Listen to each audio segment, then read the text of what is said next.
வணக்கம் Rudra astro TV channel நேர்களே, நான் உங்கள் அன்பான சயின்டிபிக் வேதிக் அஸ்ட்ராலஜர் அஸ்ட்ரோரஞ்சி பேசுகிறேன். நல்லது நினைப்போம், நல்லதே நடக்கும். இந்த வீடியோவில் நம்ம என்ன பார்க்க போறோம்னா, மேஷ ராசிக்காரர்களுக்கு எத்தகைய ஜாதக பலன், எந்தெந்த கிரகங்கள் சேரக்கூடிய கிரகங்களாகவும் சேரக்கூடாத கிரகங்களாகவும் அமைகிறது அப்படிங்கிறத நம்ம பார்க்குறோம். என்னன்னு பார்த்தீங்கன்னா, நம்மளுடைய ஜாதகத்தில் காம்பினேஷன்ஸ் மூலமாக தான் கர்மா செயல்படுகிறது. என்ன காம்பினேஷன்ஸ்? ஒரு கிரகம் இன்னொரு கிரகத்தோட ஒரு 16-18 டிகிரிக்குள்ள சேரும் பொழுது, ஒன்றுக்கு ஒன்று பக்கத்தில் இருக்கும் பொழுது, அது சேர்க்கை, இங்கிலீஷில் வந்து கன்ஜக்ஷன் அப்படின்னு சொல்கிறாங்க. சார், அது வந்து மேஷ ராசிக்காரர்களுக்கு, மேஷ லக்னத்தில் பிறந்தவங்களுக்கும் அது ரொம்ப நல்லாவே பொருந்தும். எது மாதிரி ஒரு 2 கிரகங்கள் 3 கிரகங்கள் சேருவது நல்லதல்ல, ஒன்றுக்கு ஒன்று சேருது நல்லது அப்படிங்கிறத நம்ம இந்த வீடியோவில் டீட்டெயிலாக நாம் பார்க்க போகிறோம். இப்போ பாருங்க, மேஷ ராசியில் பிறந்தவங்களுக்கு நீங்கள் என்னவா இருந்தாலும், அஸ்வினி நட்சத்திரமாக இருந்தாலும், பரணி நட்சத்திரமாக இருந்தாலும், கிருத்திகை நட்சத்திரம் முதல் பாதத்தில் பிறந்திருந்தாலும், மேஷ லக்னத்தில் பிறந்திருந்தாலும் பாருங்க, உங்களுக்கு ரொம்ப முக்கியமான ஒரு கிரகம் வந்து சூரியனும் குருவும். சூரிய தசையும் குரு தசையும் நல்ல பலன்களை கொடுக்கும். சூரியனும் குருவும் நல்ல ஒரு அமைப்பை கொடுக்கக்கூடிய, நல்ல கர்மாவை கொடுக்கக்கூடிய ஒரு கிரகமாக மேஷ ராசிக்காரர்களுக்கு, மேஷ லக்னக்காரர்களுக்கு வருகிறது. சரி, அந்த சூரியனோட யாரு சேர்ந்தா அப்படியே நம்மளுடைய பலன்கள் மாறும், தவறா போகும் பார்த்தீங்கன்னா, அது புத்திர விஷயங்கள், பாக்கியங்கள், காதல் விஷயங்கள், சர்வசாதாரணமாக சம்பாதிக்கக்கூடிய பணம், அது எல்லாம் எப்போ பாதிக்கப்படும்னா, சூரியன் வந்து சனியோட சேரும் பொழுது மேஷராசிக்காரர்களுக்கு நம்மளுடைய யோகங்கள் பாதி அளவுக்கு குறையும். எவ்வளோ, ஒரு 17-18 டிகிரிக்குள்ள 16 டிகிரிக்குள்ள வந்துருச்சுன்னா சூரியனும் கெட்டு சனியும் கெட்டு, அதே மாதிரி சூரியனும் சனியும் ஒன்றுக்கு ஒன்று பார்த்துக்கிட்டாலும் 17-16 டிகிரிக்குள்ள பார்த்துக்கிட்டாலும் சரி, 3ஆம் பார்வையாக பார்த்தால் சூரியன் கெட்டு சனி விலகுவார். ஸோ இப்படி சூரியனும் சனியும் கம்பைன் ஆகி ஒரு இடத்துல ஒன்றுக்கு ஒன்று பார்க்கும் பொழுது, சேர்ந்திருக்கும் பொழுது, அந்த சூரியன் விஷயங்கள் நல்லா இருக்காது, அப்பா விஷயங்கள் நல்லா இருக்காது, புத்திர விஷயங்கள் நல்லா இருக்காது, அது மாதிரி தோஷங்கள் இருக்குது. அது எத்தகைய அளவுக்கு இருக்குது அப்படிங்கிறத நம்ம டீட்டெயில்டாக ஜாதகத்தில் பார்க்கலாம். ஸோ பொதுவாக சூரியன் வந்து சனியோட சேருவது நல்லதில்லை. சூரியனும் குருவும் சேர்ந்துட்டா டாப், அருமையாக இருக்கும். அரசு சார்ந்த விஷயத்தில் அரசியல்வாதிகளாக இருக்கு, கவர்மெண்ட் ஜாப் போகிறதுக்கு, நல்ல உயர் பதவி கிடைக்கிறதுக்கு, அது கரெக்டாக அந்த சூரிய திசை, சந்திர திசை, செவ்வாய், ராகு குரு திசையெல்லாம் நடுப்பீரியடில் வந்துட்டா யோகம்னு இருக்கும். ஸோ சூரியனோட குரு சேர்வது நல்லது, சனி சேர்வது சரியில்லை. சூரியனோட செவ்வாய் சேர்வது தப்பே இல்லை. சூரியன் வந்து சுக்கிரனை அஸ்தங்கப்படுத்துறது, ஒரு 10 டிகிரிக்குள்ள வந்ததுன்னா அஸ்தங்கப்படுத்துவார், அதுவும் ரொம்ப நல்லது. சூரியனோட திசைக்கு ரொம்ப நல்லா இருக்கும். அதே சமயத்தில் சூரியன் ராகு கேதுகளோட சேரக்கூடாது. ஸோ ராகு கேதுகளோடய சேரக்கூடாது, சனியோட சேரக்கூடாது. மற்றபடி எந்த கிரகத்தோட சேர்ந்தாலும் தவறு இல்லை. அதே மாதிரி குருங்கிற கிரகம் பாருங்க, ராகு கேதுகளோட சேர்றது வந்து பிரச்சனை இல்லை. ஆனால் ராகுவோட ஒரு 4 டிகிரி 5 டிகிரிக்குள்ள போயிட்டாருன்னா, ராகு குருவோட பலனை எடுத்து குருவுக்கு எந்த பலனும் கொடுக்காம போயிடுவார். ஸோ அதனால ராகுவோட சேரும் பொழுது குரு சண்டால யோகம் என்று சொல்லப்படுகிற யோகம் வந்துடுது. ஸோ அதனால அது நம்ம கொஞ்சம் கேர்ஃபுல்லாக இருக்கணும்.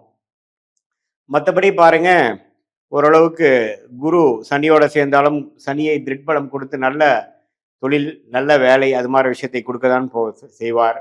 செவ்வாயோட சேர்ந்தால் ராசி அதிபதியோடய சேர்வது ரொம்ப நல்லது. ராசி அந்த ஜாதகரே வந்து ரொம்ப சுகமாக வாழக்கூடிய, நல்ல வாழ்க்கையில் டெவலப் ஆகக்கூடிய அமைப்புகள் இருக்குது. குருவும் செவ்வாயும் சேர்ந்தால் நல்ல ஒரு அமைப்பு இருக்குது. அதே மாதிரி குரு சந்திரனும் சேர்ந்தால் சந்திரமங்கல் யோகம், அம்மா விஷயங்கள் ரொம்ப நல்லா இருக்கும். ஸோ நல்லா பல விஷயங்கள் வந்து வீடு, வண்டி, வாகனம், அது மாதிரி விஷயங்கள்லாம் ரொம்ப நல்ல ஒரு பெனிஃபிட்ஸ் வரக்கூடிய அமைப்புகள்லாம் வந்து கண்டிப்பாக குருவும் சந்திரனும் சேரும் பொழுது இருக்கு. குருவும் சுக்கிரனும் சேருவது தான் தப்பு. குருவும் ராகுவும் சேருவது தப்பு, குரு சுக்கிரன் சேருவது தப்பு. ஏன்னா சுக்கிரன் வந்து கலத்திரக்காரனாக இருந்து குருங்கிற ஒரு புத்திரக்காரனோட சேரும் பொழுது 2 பேருமே தேவகுரு அசுரகுரு என்று சொல்லப்படுகிற அந்த ஃபிரிக்ஷன் பிரச்சனை இருக்கிறதுனால 2 பேருமே பார்த்தீங்கன்னா ஒன்றுக்கு ஒன்று எதிர்மறையான ஒரு கிரகங்களாக இருக்கிறனால 2 பேரும் சுப கிரகமாக இருந்தாலும் ஒரு 10 டிகிரிக்குள்ள 8 டிகிரிக்குள்ள சேரும் பொழுது புத்திர விஷயத்துல கொஞ்சம் பிரச்சனைகள், தாம்பத்திய விஷயத்துல சில பிரச்சனைகள், திருமண விஷயத்துல சில பிரச்சனைகளை கொடுத்துருவார்.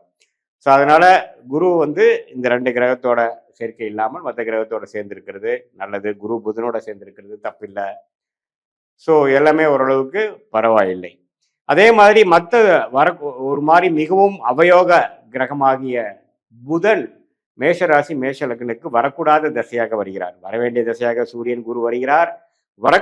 கூடாத தசையாக புதன் வருகிறார். புதன் வந்தாவே கொஞ்சம் பிரச்சனைகளோட சேர்ந்துதான் வாழ்க்கை ஓடுங்கிறது நம்ம மேஷ லக்னம் மேஷராசிக்காரர்கள் தெரிந்து கொள்ள வேண்டும்.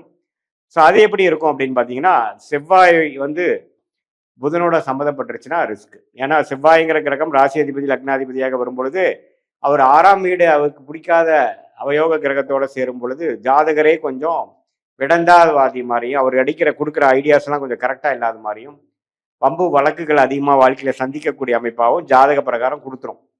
ஸோ அது இருக்கான்னு பார்த்துக்குங்க. மற்றபடி பார்த்தீங்கன்னா புதன் குருவோட சேர்ந்திருக்கிறது நல்ல அறிவு கூர்மை, புதன் சூரியனோட சேர்ந்திருக்கிறது நிபுண யோகம், புதன் சந்திரனோட சேர்ந்திருக்கிறது தப்பில்லை. ஆனால் சந்திரன் இருள் சந்திரனாக அமாவாசைக்கு அருகில் இருக்கக்கூடிய சந்திரனாக இருந்தால் புதன் பாதிக்கப்படுவார்.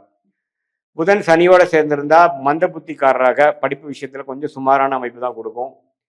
மெமரி பவர் கொஞ்சம் குறைக்கும், ஞாபகம் மறதி அது மாதிரி சில விஷயங்கள், லேக் ஆஃப் கான்ஃபிடென்ஸ் அது மாதிரி விஷயங்கள்லாம் கொடுக்கும்.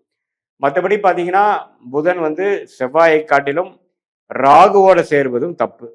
கேதுவோட சேர்ந்தா கூட அது ஒரு வேற மாதிரி ஒரு நுணுக்கமான அறிவை கொடுக்கும். ராகுவோட ஒரு 5 டிகிரி 6 டிகிரி கேட்கும் பொழுது ராகு புதனின் அமைப்பை எடுத்துக்கொண்டு புதன் வந்து நல்லா இருக்காது. ஸோ புதன் திசை வந்து ஒரு பிரச்சனைக்குரிய திசையாகவும் உடல் உபாதைகள் அது மாதிரி விஷயங்கள்லாம் இருக்கும். ஸோ நீங்கள் மேஷ லக்னம் மேஷராசியில் பிறந்தவர்களுக்கு நல்லா பாருங்கள் புதன் எப்படி இருக்குதுன்னு நம்ம முக்கியமாக பாருங்கள். புதன் திசையில் கேர்ஃபுல்லாக இருக்கக்கூடிய அமைப்புகள் இருக்குது. மற்றபடி பார்த்தீங்கன்னா நியூட்ரல் பிளானட்ஸ் ஆகிய சுக்கிரன், அதுக்கப்புறம் வரக்கூடிய சந்திரன், அதுக்கப்புறம் வரக்கூடிய சனிலாம் பார்த்தீங்கன்னா ஓரளவுக்கு நியூட்ரலாக இருக்கக்கூடிய அமைப்புகள் இருக்குது. ராகுவோட சேராமல் இருக்க வரைக்கும் ஒன்றும் பிரச்சனை இல்லை. சனிலாம் கேதுவோட சேர்வது ரொம்ப நல்லது. சந்திரன் சனி சேர்ந்தால் புணர்ப்பு தோஷம் ஆகுது. அம்மா விஷயங்கள், அம்மாவுக்கு தோஷம், அது மாதிரி விஷயங்கள், கல்யாண விஷயத்தில் கேர்ஃபுல்லாக இருக்கணும் அப்படிங்கிற மாதிரிலாம் வந்துடும். சுக்கிரன் வந்து சனியோட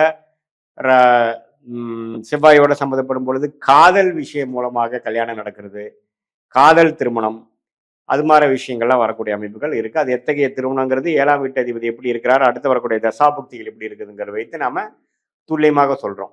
ஸோ பொதுவாக இந்த மேஷ லக்னம் மேஷ ராசியில் பிறந்த நீங்கள் உங்களுக்கு எந்த மாதிரி கிரகம் நல்ல வரவேண்டிய கிரகமாக வரவேண்டிய தசையாக வருகிறதுங்கிறது தெரிஞ்சுக்கிட்டோம். குருவும் சூரியன் அது யாரோட சேரக்கூடாதுங்கிறது தெரிஞ்சுக்கிட்டோம். அதே மாதிரி வரக்கூடாத திசையாக எந்த கிரகம் வருகிறதுன்னு தெரிஞ்சுட்டோம். அவர் யாரோட சேர்ந்தா நமக்கு இன்னுமே பிரச்சனைகள் கொடுப்பாரு அப்படிங்கிறது தெரிஞ்சுக்கிட்டோம். ஸோ எது மாதிரி ஒரு ராங் காம்பினேஷன் வந்து நல்லதில்லை. யோகங்கள் பார்த்தீங்கன்னா குரு சந்திரன் சேர்வது ரொம்ப நல்லது, குரு செவ்வாய் சேர்வது நல்லது. அதே மாதிரி குரு எந்த ஒரு கிரகத்தோட சேர்ந்தாலும் நல்ல விஷயம். ராகு சுக்கிரனோட மட்டும் அவர் வந்து விலகி இருக்கிறது நல்லதுங்கிறது நாம் இந்த காணொலியில் தெரிஞ்சுக்கிட்டோம். இது ஒரு பொதுவான பலனே தவிர உங்களுடைய ஜென்ம ஜாதகத்தில் உங்களுடைய லக்னத்தில் நீங்கள் எந்த லக்னத்தில் பிறந்தீங்க, எந்த ராசியில் பிறந்திருக்கீங்க, அதில் இருக்கக்கூடிய தசா புக்திகள்லாம் எப்படி இருக்குது, கிரகங்கள் எந்தெந்த டிகிரி அடிப்படையில் சயின்டிஃபிக் வேதிக் அஸ்ட்ராலஜி முறையில் நம்ம வந்து துல்லியமாக பார்த்து அது மூலமாக நம்ம பிறந்த தேதி பிறந்த நேரம் பிறந்தவரை வச்சு நம்ம ஜாதகத்தை கணிச்சு பலன் சொல்லும் பொழுது அற்புதமான துல்லியமான பலன்கள். அடுத்து வரக்கூடிய ஷார்ட் டேர்ம் என்ன, அடுத்து வரக்கூடிய லாங் டேர்ம் என்ன, எது மாதிரி உங்களுக்கு தொழில் அமையும், எது மாதிரி வாழ்க்கை அமையும், எந்த மாதிரி முடிவு எடுக்கிறது நல்லது அப்படிங்கிற போன்ற நல்ல விஷயங்கள் எல்லாம் துல்லியமாக நம்ம சயின்டிஃபிக் வேதிக் அஸ்ட்ராலஜி மூலமாக தெரிஞ்சுக்கலாம். நம்ம சொன்னது பார்த்தீங்கன்னா மேஷ லக்னம் மேஷ ராசிக்கான ஒரு பொதுவான பலன்கள் நம்ம இந்த வீடியோவில் தெரிஞ்சுக்கிட்டோம். மீண்டும் மற்றொரு காணொலியில் சந்திப்போம். நன்றி, வணக்கம்.